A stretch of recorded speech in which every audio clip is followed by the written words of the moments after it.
Maroc le 17/9/2023. Une déclaration de condamnation contre le discours irresponsable et rejeté du président de la République française adressé au peuple marocain. Le secrétariat général de l'Organisation marocaine des droits de l'homme et de la lutte contre la corruption a suivi le discours du président de la République française le mardi 13 septembre 2023, dans lequel il a exprimé les poisons de la mentalité impérialiste cachée sous le masque de la solidarité, par quoi il a tenté d'exploiter la polémique autour des relations entre Rabat et Paris, après que le Maroc a refusé d'accepter l'aide qui lui a été proposée par la France suite au séisme dévastateur qui a frappé plusieurs régions du royaume la semaine dernière.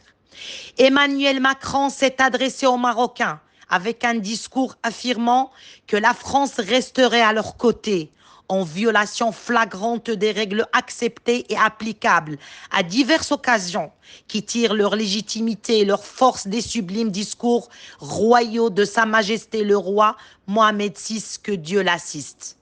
En conséquence, l'Organisation marocaine des droits de l'homme et de la lutte contre la corruption annonce ce qui suit. Son éloge pour le refus de l'honorable royaume du Maroc de l'aide proposée par la France à Rabat.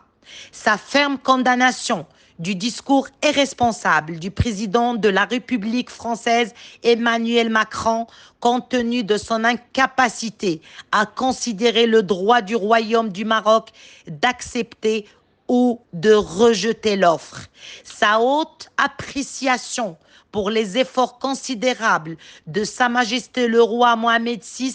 que Dieu lui accorde la victoire, du peuple marocain et des organisations de la société civile qui ont incarné le véritable sens du visage humanitaire de la société marocaine, devenu un proverbe. Signé par Nabil Ouazzar, secrétaire général de l'Organisation marocaine des droits de l'homme et de la lutte contre la corruption.